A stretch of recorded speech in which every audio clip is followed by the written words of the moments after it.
Hey, this is Ryan Turek from ShockTillYouDrop.com, and this week we have two very special guests, Adam Gierasch and Jace Anderson from Night of the Demons. Hello, guys.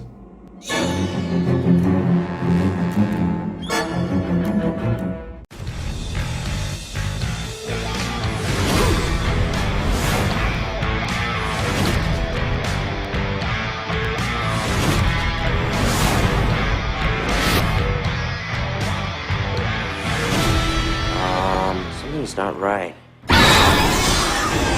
So, this week, Night of the Demons comes out on DVD and Blu-ray. That's right. Congratulations, guys. Thank you. I know that, while I was down there on set enjoying the Halloween festivities. For Night of the Demons, we wanted, unlike Toolbox, we wanted to have a similar tone. Yeah.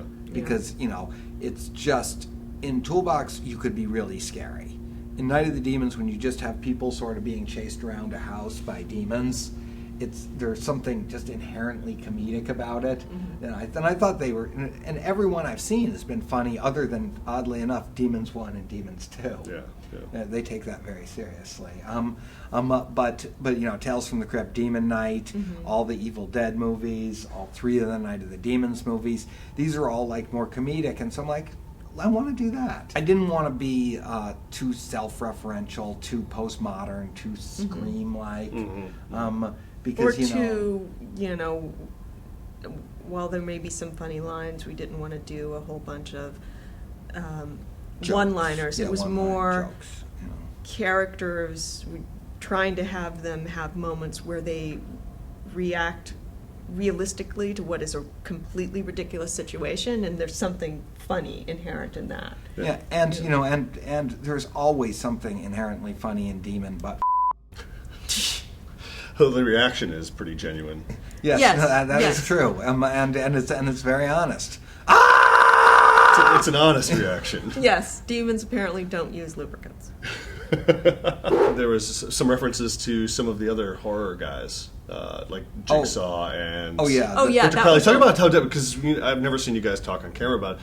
That was difficult. It's difficult to get the rights to kind of even throw like a Jigsaw guy in there. Yeah. Or Yes, it was. I have to give Oakley Stevenson credit for that. Yeah. It was like all of a sudden Jigsaw showed up on set, and it was like, we have the rights to this. She's like, yes, I called. I called James Wan. I called Peter Block. I called everybody. We got the rights, and Adam Green gave us the rights to Victor Crowley to use that. And I just always loved the idea, since both movies take place in Louisiana, that Victor Crowley just has a night taking it easy and showing up at Angela's party. Yeah. It was really unfortunate because the extra, the guy who was in the Crowley makeup and mask, I was an extra as well. I was dressed actually as the bride from Grave Dancers. I was wearing that costume. And I was talking to him, and I was like, well, you're Victor Crowley, right? And he was like, what? I was like, well, the villain in Hatchet. And he was like, I don't really like horror movies. I'm like, why are you wearing it then? That's They no should have. fair. Yeah, no, we should have had a rule. You can't be an extra if you don't like horror movies. My God. Yeah, we had a couple of fans drive out from Alabama to be extras, which was really cool. Should have had one of them be Victor. Exactly. I know, right? Kevin Tenney obviously was part of the production. I mean, he oversaw some stuff, or he was a producer. Yeah, and what at the end of the day, when he saw your cut of it, what did he say? He said he liked it. I think he was, like anybody, it's like there probably was a little, what happened to my baby? Yeah. But Kevin's been like the hugest supporter of Yeah. it. And it's very different than his film. It's still demons in a house chasing around big-breasted women, which, by the way, You need to have. nothing wrong with it. Yeah. But really, it's a different backstory, different location.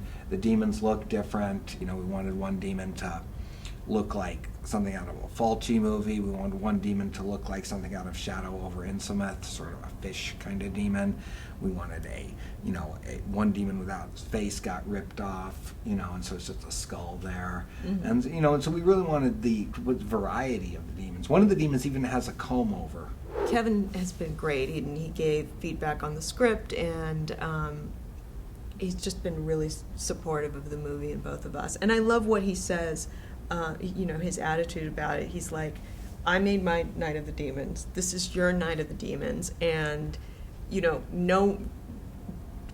those, and there are a lot of big fans of the original, he's like, the DVD police aren't going to show up and take your old copy of my Night of the Demons just because you watched this one. So... I can't imagine. Yeah, they will.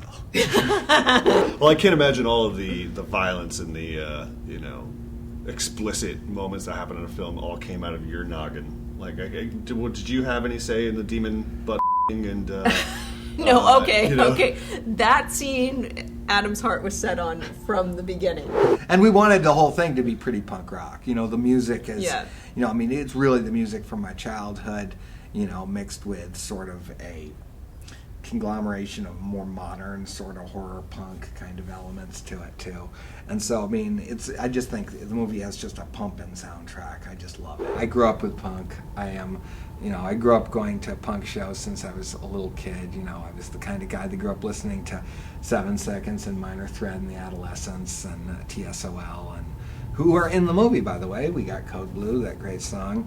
And so, really, it sounds weird, and it certainly doesn't have anything to do with horror movies or Night of the Demons, but I learned my morality from punk rock, where some people get it from religion, some people get it from their parents, I got it from punk rock, and it was very clear in punk that you were no different than the audience, you were no better,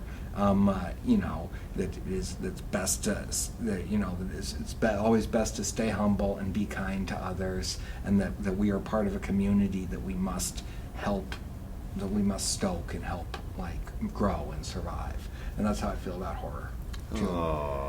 Well, nice. now I feel so bad because I was about to announce how not so punk I am. Yeah. It's Don't feel so okay. I punk now. fell in love with somebody that wasn't punk. It's okay.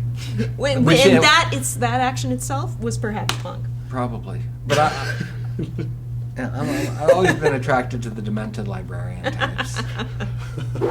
Give me the hard sell. Why should people be going out this week to get Night of the Demons? Because Not renting, buying. Buying.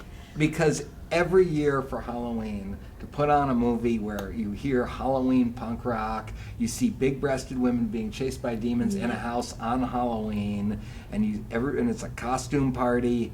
It's a